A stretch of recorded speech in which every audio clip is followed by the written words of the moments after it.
Halo guys, kembali lagi bersama gue di Insep Anime. Di video kali ini gue akan membahas light novel Tensura volume 18. Buat kalian yang nanya kenapa gue langsung loncat ke volume 18, ya karena di volume ini banyak yang seru-serunya. Tapi buat kalian yang penasaran sama volume di bawah volume 18, bisa lihat aja di channel yang sudah membahas volume tersebut. Oke, tanpa berlama-lama lagi langsung saja ke pembahasannya. Saat Rimuru dan yang lainnya sedang menghadapi pertempuran sengit melawan pasukan Rudra, tepat di tanah kerajaan binatang Yuruzania ini, ada seorang tamu yang tak diundang. Sebuah struktur raksasa yang dikenal sebagai Sky Castle, yang saat ini sedang dalam proses pembangunan yang dilakukan oleh berbagai majin. Ketika Kekaisaran Timur menyerbu hutan Agung Jura, guild yang bertanggung jawab dalam pembangunannya harus meninggalkan lokasi konstruksi. Karena itu konstruksi utama harus ditangguhkan. Namun beberapa pekerjaan yang tersisa masih tetap berjalan seperti biasa dengan para pekerja yang tersisa. Itu adalah Obera, salah satu dari 3 komandan Phantom yang datang ke tempat seperti itu. Di lantai atas Sky Castle di Skyroom yang dikenal sebagai kantor sementara, Milim dan Obera saling berhadapan. Satu-satunya orang lain yang hadir adalah Midley, yang berdiri di belakang Milim. Dengan semua orang yang lain telah dievakuasi dari daerah itu, karena mereka tidak akan bisa membantu. Milimlah yang telah mengirim Carrion dan Frey pergi dan tidak berpartisipasi dalam perang. Ada beberapa alasan untuk ini, tetapi pada akhirnya yang paling penting adalah pertahanan negaranya.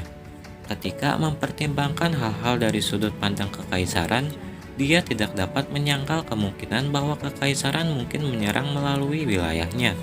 Lebih jauh lagi, jika dia mengambil inisiatif untuk bergabung dalam perang, itu berarti ikut campur dalam menangani manusia, yang bukan merupakan niatnya.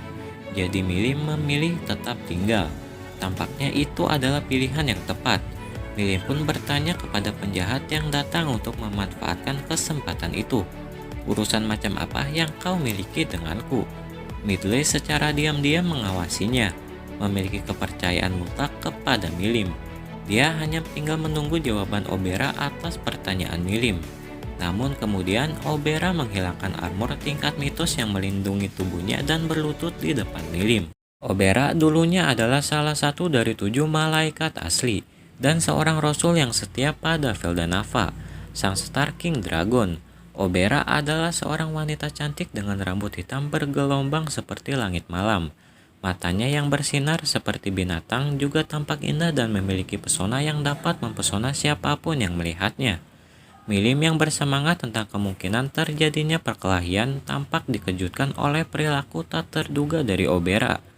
Saat dia berdiri di sana dengan bingung, dia merasakan Obera tersenyum padanya.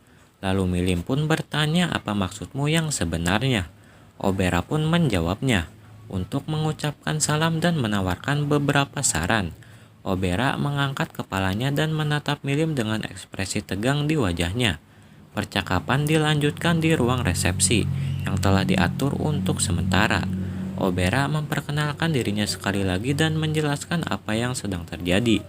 Ketika Milim mendengar bahwa bibinya Felgreen, Source Dragon, telah jatuh ke dalam kendali Veltway, dia ingin segera menyelamatkan Rimuru. Tetapi Obera memperingatkannya bahwa sudah terlambat untuk mengambil tindakan apapun pada saat ini. Mendengar tanggapan ini, Milim menjadi sangat marah. Bahkan di hadapan kehadiran Milim yang marah, Obera menundukkan kepalanya. Dia mencoba menyangkal dengan alasan posisi Obera adalah sebagai bawahan dari Raja Phantom atau Veltway. Pada saat ini, dia berada di bawah perintah untuk mempertahankan Istana Monster. Kunjungannya ke Milim merupakan pelanggaran serius terhadap perintah.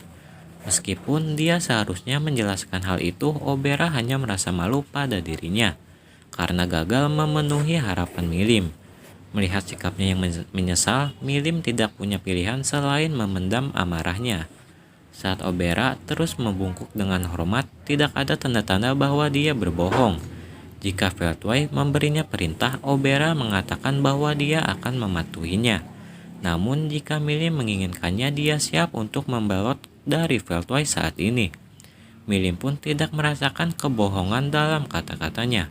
Lalu Milim pun bertanya, apa tujuanmu? Begitu Milim bertanya, Obera mulai berbicara tanpa ragu-ragu. Veldway sepertinya sedang menyusun rencana untuk membangkitkan Vel dan Nava. Tapi aku menganggap tindakan itu tidak sopan. Ayah ilahi Anda akan dibangkitkan tanpa bantuan apapun. Dan fakta bahwa dia tidak dapat dibangkitkan dengan mudah pasti karena suatu alasan. Sangat sulit bagi orang seperti saya untuk memahami kehendak Tuhan. Dengan kata lain, Obera percaya bahwa daripada mencoba menghidupkan kembali Vel dan Nava, Milim putrinya harus dimahkotai sebagai Tuhan. Semuanya seperti yang diinginkan oleh Milim. Itulah niat Obera. Milim mengerti ini tetapi bingung dengan ketetapan hati Obera. Lalu Milim pun bertanya kepada Obera, jika itu masalahnya, maka kau bersedia mengkhianati Veldway? Obera pun menjawabnya, ya, itu hanya perbedaan pendapat. Sebaliknya, Veldway lah yang melanggar keinginan Vel dan Nava. Nada suaranya adalah bukti bahwa dia serius. Dengan kata lain, ini adalah cerita sebelum pengkhianatan. Bagi Obera yang percaya bahwa tindakan Veldway akan berbahaya bagi Milim, rekannya hanyalah seorang musuh. Namun Obera bijaksana. Alih-alih bertindak sendiri, dia memiliki kebijaksanaan untuk menyerahkan segalanya kepada Milim. Dia sangat berhati-hati untuk memastikan bahwa tindakannya tidak mengganggu Milim. Itulah mengapa dia mempertaruhkan nyawanya untuk bertemu Milim. Dia tidak akan melakukan apapun jika Milim menginginkannya. Tetapi jika dia diperintahkan, dia akan memperhatikan taringnya pada siapapun, tidak peduli siapa mereka. Ini adalah sifat asli dari 3 komandan Phantom. Lalu Obera pun menjadi bawahan Milim. Begitu Obera memutuskan untuk bergabung, Milim tertawa terbahak-bahak. Dia telah memutuskan untuk memanggil bawahannya 4 Raja Surgawi untuk bersaing dengan 4 Raja Surgawinya milik Rimuru. Yang diam-diam dia merasa cemburu. Jika Frey ada di sana pada saat itu, idenya pasti akan ditolak. Tapi untungnya bagi Milim, hanya Midley lah yang hadir. Untuk Midley yang prioritasnya nomor 1 selalu Milim, tidak mungkin dia bisa menentangnya. Terutama jika dia diberi kepemimpinan 4 Raja Surgawi. Sebaliknya dia sangat senang dan mensetujuinya begitu saja. Dengan demikian 4 Raja Surgawi Milim ditetapkan. Obera yang tiba-tiba diangkat sebagai salah satu dari 4 Raja Surgawi tidak menunjukkan tanda-tanda kecewa ataupun menerimanya. Kata-kata Milim adalah kehendak Tuhan. Karena itu Obera mengutamakan Milim dalam segala hal. Namun masalah yang menjengkelkan muncul di sini. Bagaimanapun ada pro dan kontra. Dia benar-benar harus memikirkannya dengan hati-hati. Ditambah lagi Milim ingin mendengarkan pendapat dari Carrion dan juga Frey. Jika memungkinkan dia juga ingin berkonsultasi dengan Rimuru. Sayangnya hanya Milim dan Midley lah yang ada di sini. Midley bukanlah tipe intelektual, jadi dia bukan orang terbaik untuk diajak berkonsultasi. Milim yang sangat menyadari hal ini, jadi ia bertanya pada Obera secara langsung. Obera pun menjawab tanpa ragu-ragu. Peran Obera adalah menangani kriptis di dunia lain. Sebenarnya memantau pergerakan Ifraj, naga penghancur dunia, adalah misi utamanya. Misi utama Kornu adalah menyerang dimensi lain dan Zalario adalah berurusan dengan para insektar. Dengan fakta antara Phantom King Veldway dan insektar Lord Zelanus. Sekarang Zalario bisa bergerak bebas, namun masih sulit untuk berkomunikasi dengan Ifraj. Dan tubuh Obera masih tetap terikat. Jika dia tetap di sini, pengawasan Ifraj akan diabaikan. Obera ingin memastikan bahwa Ifraj tidak akan memengaruhi rencana Veldway. Mereka tidak mengetahui rencana Veldway, jadi pertanyaannya, mereka hanyalah hal yang wajar. Kemudian Obera yang mengungkapkan semua informasi yang diketahui. Veldway diberi tugas untuk memantau Ifraj oleh Vel dan Nava. Namun dia berniat untuk meninggalkan misi itu demi membangkitkan Vel dan Nava. Kami sedang memperluas gerbang Underworld dan segera setelah selesai, kami berencana untuk menyerang dunia kardinal ini dengan semua Phantoms dan insektar. Veldway membenci dunia ini karena mengambil Vel dan Nava darinya. Dia bermaksud untuk membuat ulang dunia hanya menyisakan yang telah dia pilih. Jika Ifraj menghancurkan dunia, itu mungkin bisa melancarkan rencananya. Milim dan Midley saling memandang dengan jijik. Mereka telah berjanji untuk bermain dengan Rimuru dan yang lainnya. Tetapi perang telah memaksa mereka untuk menundanya. Selain itu, suasana hati Milim telah menukik dengan masalah baru ini. Tapi kemudian Obera angkat bicara. Saya telah berbagi informasi dengan Veldway dan yang lainnya sejak awal misi. Dan tampaknya Kaisar Rudra menangkap Dragon Factor Veldrin.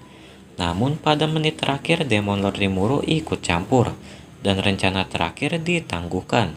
Itu informasi yang cukup untuk membuat Milim merasa tenang. Dengan momentum mereka yang tiba-tiba lemah, Midley dan Milim mendapatkan kembali ketenangan mereka. Mereka punya waktu luang sebelum Veldway memulai operasi berikutnya. Akan lebih baik bekerja sama dengan Rimuru dan yang lainnya daripada memaksakan sesuatu pada saat ini. Bagaimanapun, penting untuk membagikan semua informasi ini terlebih dahulu. Milim tentu sudah memilih hal ini. Lalu Milim meminta Obera untuk mengawasi pergerakan Veldway sampai Milim memberikan perintah. Setelah serangkaian pertukaran seperti itu, pertemuan pun berakhir. Oke, mungkin sampai di sini dulu pembahasannya. Buat kalian jangan lupa subscribe dan like video ini. Dan yang paling penting nyalain lonceng notifikasinya supaya kalian bisa tahu kalau channel ini update video terbaru. Oke, sampai jumpa.